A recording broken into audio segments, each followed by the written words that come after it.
ఏ విషయంలో కూడా.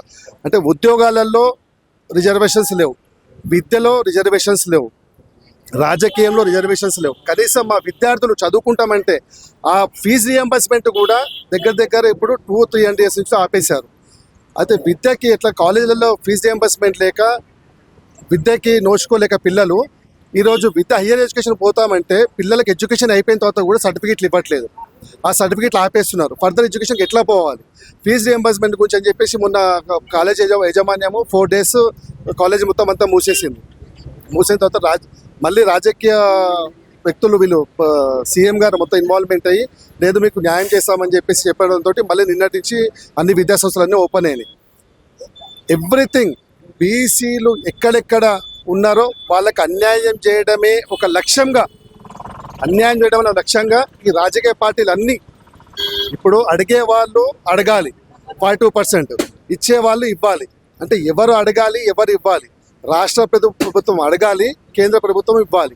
అయితే కేంద్ర ప్రభుత్వం ఎట్లా ఏ వైఖరి ఎట్లా అంటే బీజేపీ ప్రభుత్వ వైఖరి ఎట్లా ఉంది అంటే ఈరోజు ప్రతి దాంట్లో ఒక బీసీ అధ్యక్షుని ఎన్నుకోరు, ఒక బీసీ బిడ్డకు సీట్ ఇవ్వరు.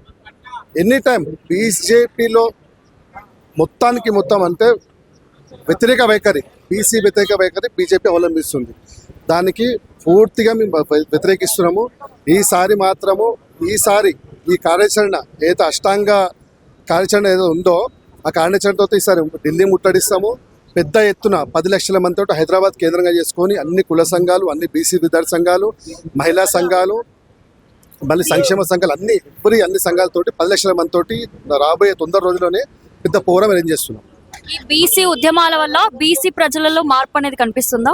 చాలా మార్పు, ఇంత ముందులాగా లేదు మేడం. ఈసారి చాలా మార్పు వచ్చింది, అందరికి అవేర్నెస్ వచ్చింది. అంటే మాకు శత్రు ఎవరు, మా రిజర్వేషన్లు ఆపేది ఎవరు, అందరికీ అవగాహన వచ్చింది.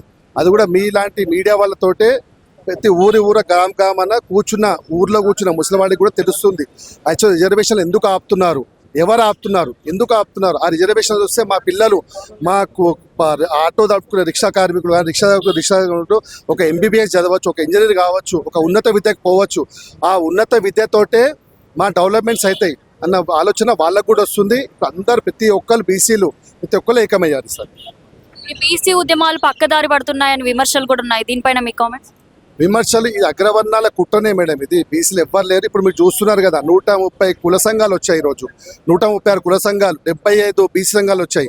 అందరే మేకమయ్యారు. అది మొత్తం ఉన్నత వర్గాల వాళ్ళు చేస్తున్న కుట్ర అంతే. దీన్ని మీరు ఆల్రెడీ లైవ్గా చూస్తున్నారు ఎంతమంది వచ్చారు, ఎంతమంది మాకు సపోర్ట్ చేస్తున్నారు అనే విషయం.